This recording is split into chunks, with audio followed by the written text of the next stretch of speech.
lover! Welcome back to my sewing house. If you are new here, my name is Evelyn, and today I'm going to do something very simple. But honestly, something I've been avoiding for a while.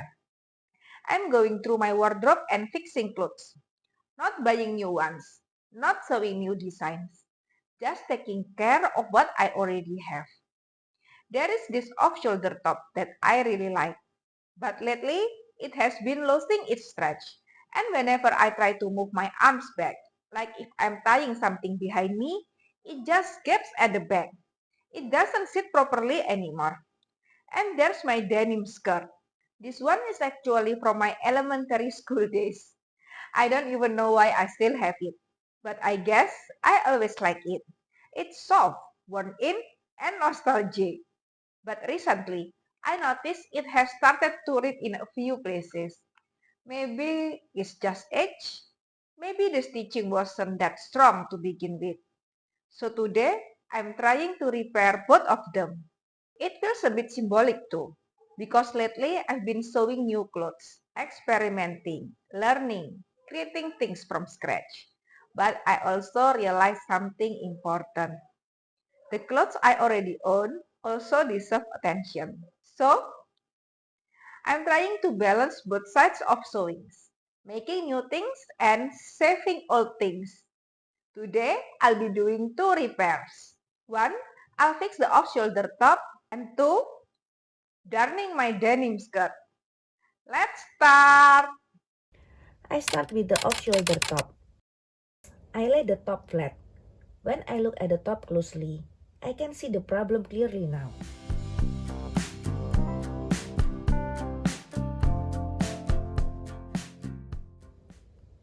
I'm adding a channel at the back and inserting a small elastic to help it hold its shape again. This should help the top grip better and prevent it from gaping when I move. The elastic that used to keep it tight has loosened over time.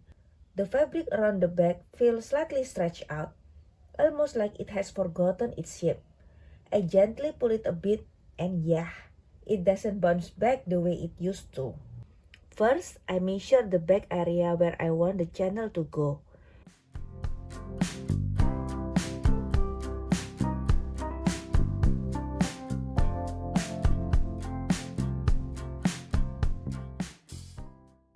I'm writing down the measurement first, as I know myself. I can easily forget after some distraction. I'm grabbing my white basket where I keep all of my sewing supplies. It's always nice to have everything in one place, even though sometimes it still takes a little searching to find what I need. Everything is a bit messy on the table, but that's okay. This is not a perfect studio setup. It's just real sewing. I'm looking for a white elastic band. I want to find one with the right width because it needs to fit nicely inside the channel on the back of my off-shoulder top.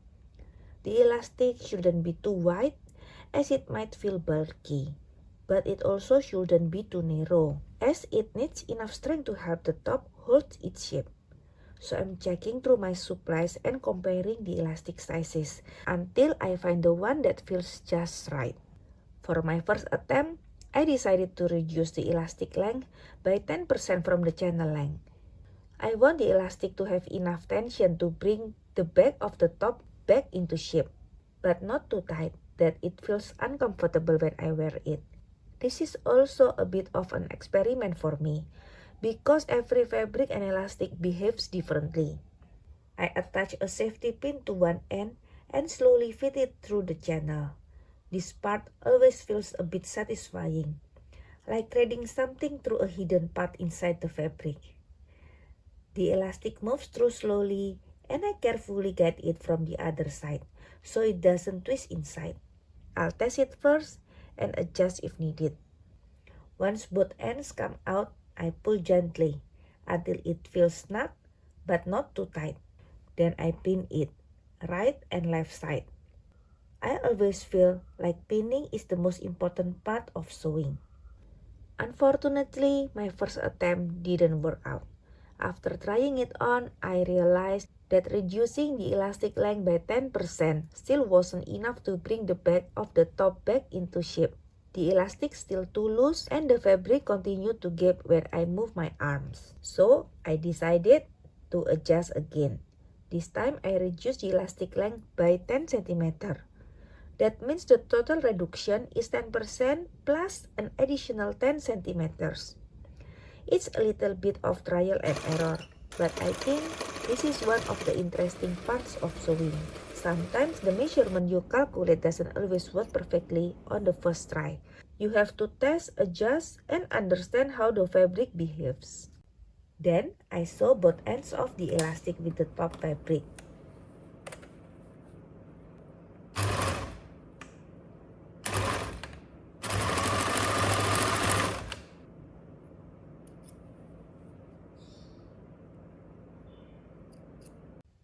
I test the stretch and immediately I can feel the difference. The back holds its shape better now. It doesn't collapse and doesn't gap the same way. I notice something doesn't look quite right. Can you see it too? Or am I just being too much of a perfectionist? The bottom part of the top looks a little bit curly. It doesn't lay as flat as I want it to. So I think it needs a little adjustment too. I decided to add another smaller elastic at the bottom edge of the top.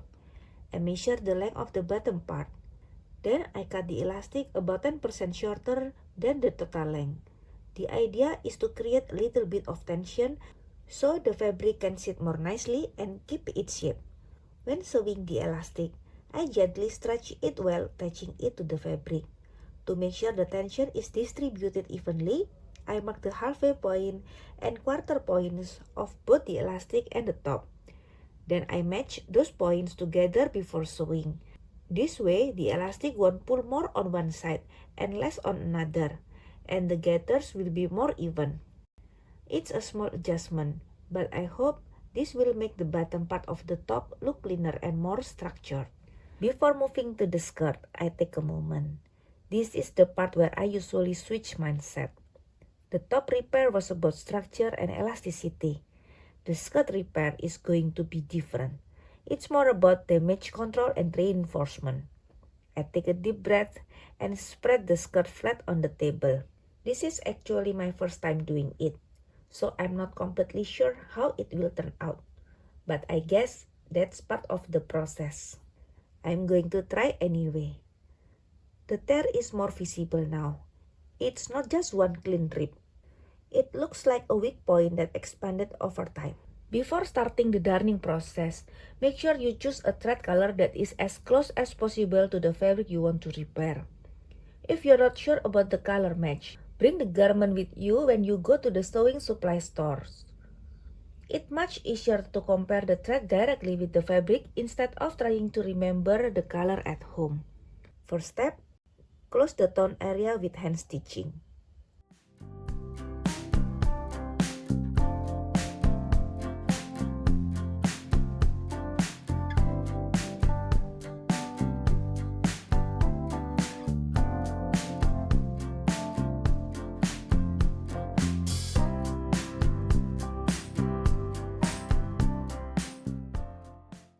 This step doesn't need to look perfect because it's just to bring the damaged edges closer together and make the next step easier. By securing the tear first, the fabric will be more stable and it gives me a better foundation for the darning process later.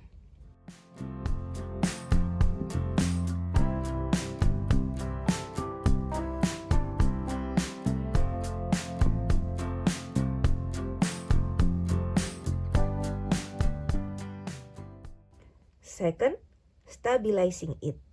I take interfacing and place it underneath of the torn area. Interfacing helps hold the fabric in place, so it doesn't keep unraveling while I sew. I press it lightly so it sticks. Already, the fabric feels more supported.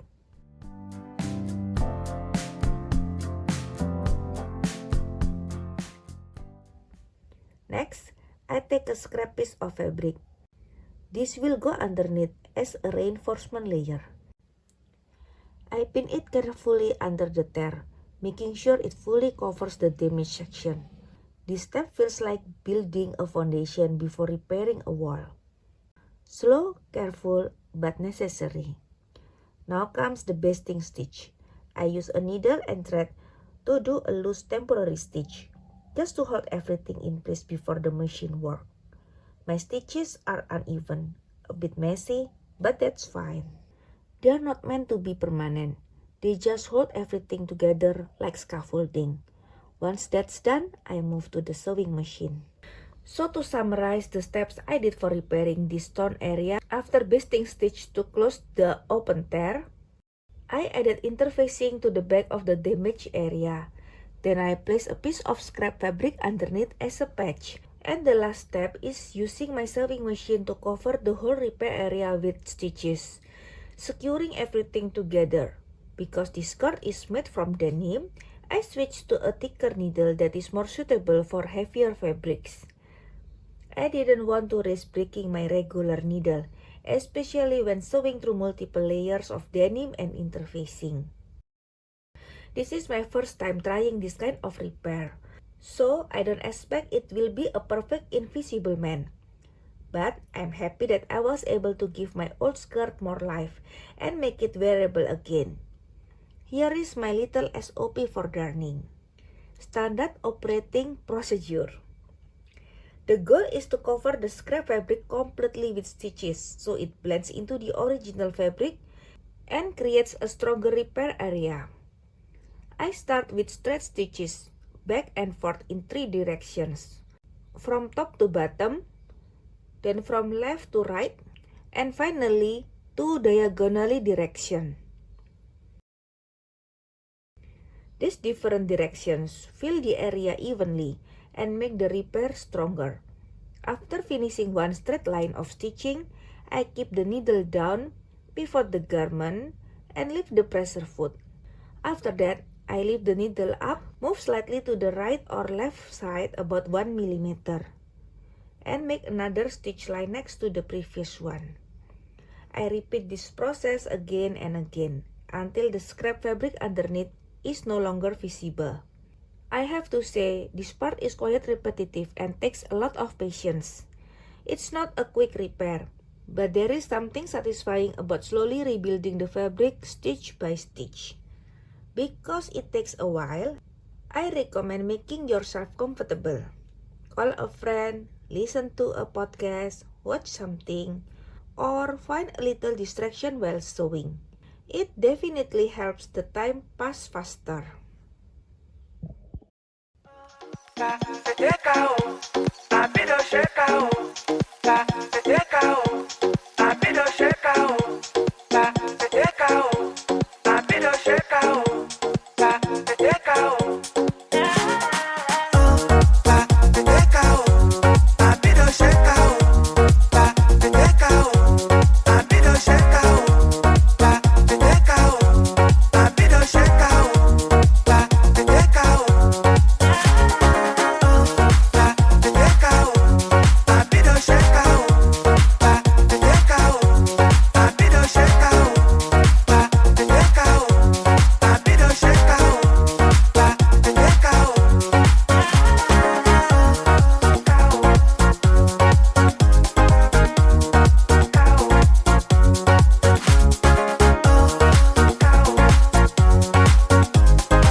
Now, both pieces are done. The off-shoulder top feels more stable, like it actually keep up the movement again. And the denim skirt, old, soft, imperfect, is now reinforced and ready for more wear. What I realized today is that sewing isn't only about making new things, it's also maintaining what already exists. There's something grounding about repairing clothes. It slows you down. It makes you observe details you usually ignore, like how fabric weakens, how stitching fails, how time shows up in tiny tears.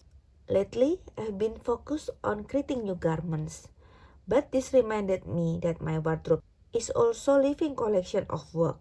Some pieces just need a second chance, and maybe that's what I'm trying to learn. How to not just create, but also care. So, I'll keep doing both, making new clothes and fixing old ones, because they both matter. Anyway, that's it for today's video.